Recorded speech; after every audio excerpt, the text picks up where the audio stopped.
Hello. Hello. We missed everybody last week because busy lives for Grammas over here. But When it's summer, we have to do something because the rest of the year we're kind of stuck inside in the I know. blizzard. That's right. So that's so true. Take advantage of the summer days. But we were thinking about making choices in your life, and one of the things, the stories in the Bible are examples. I mean, we can use probably real people, but and that's good too, I guess. But I had read about Samson and Ruth last week and was thinking about them and how the choices they made was for good for one and not so good for the other. And Samson, if you don't know the story of Samson, he was a man born in a good family. His mom and dad were lovers of God and they wanted to raise their boy to love God too. Samson decided to go his own way. He was pretty rebellious, pretty strong. He was a guy that could do amazing things physically. He was very strong. And in the end, he picked a pretty sad life. He picked prostitutes and negative things in his life, even though his dad tried to say, no, you don't want to live like this. He wanted to marry somebody he shouldn't have married, even though his father said don't do it, but he did it anyway. And in the end, Samson his eyes were gouged out. He was put in prison. Well, not prison, he was a slave. They enslaved him, and the rest of his life was lived in misery. In the end, he dies, but because he was crushed under all those pillars. And then you think of the opposite person, who was Ruth. And Ruth was a woman who was a widow. Her husband had passed away, and her mother-in-law was going to go back home, back to where she came from, where the Israelites lived. She was a Jew.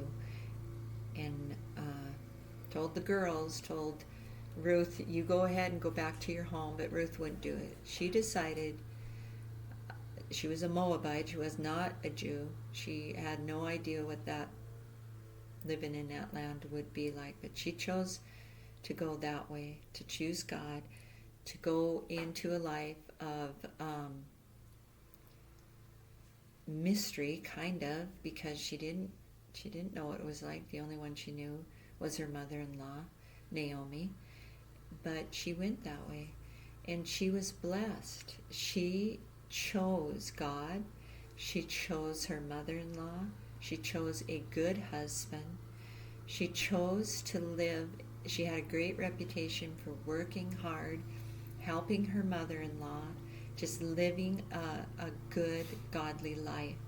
And her name was known all over town for being that kind of a person. And so this very well-off man noticed her, and they got married. And her grandson, no, it would be her great-grandson, was King David. So here's this woman that made different decisions for her life, was blessed, lived a blessed life, and had pretty awesome descendants.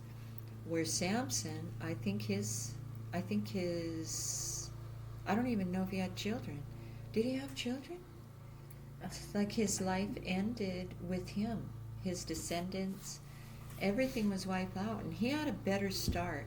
He had a better start because he had parents who loved God, knew God, seen an angel. The angel told him, you're going to have a son.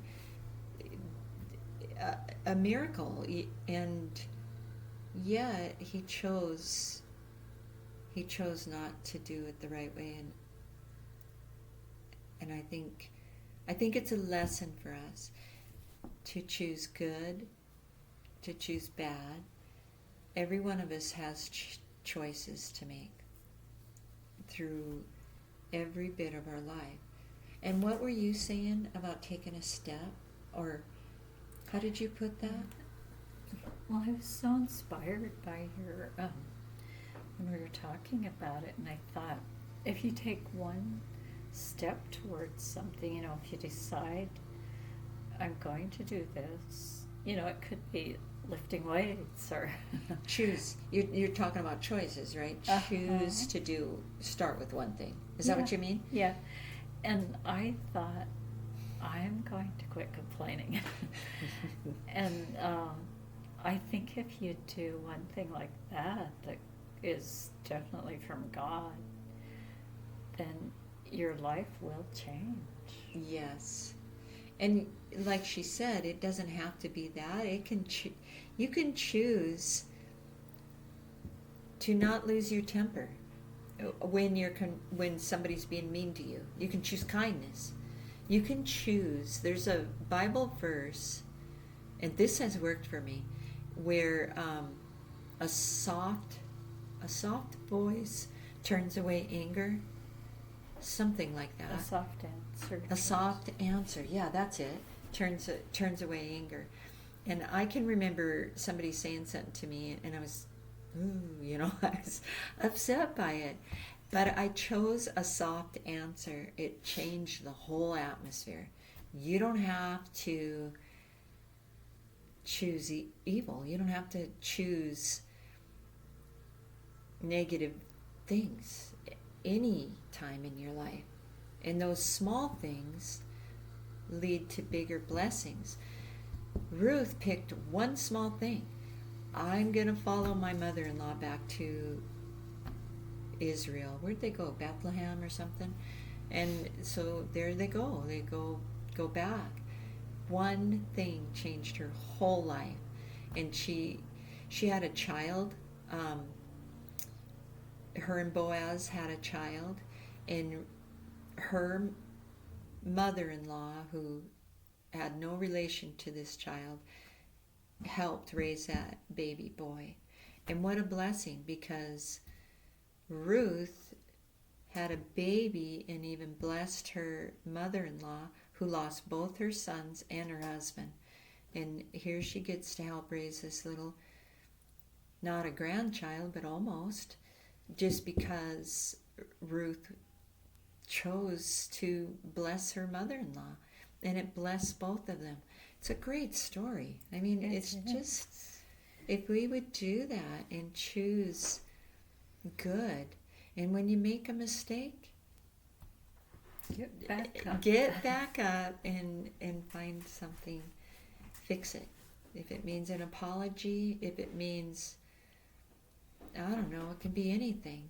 I told my granddaughter when she was over, she had to make her bed every morning.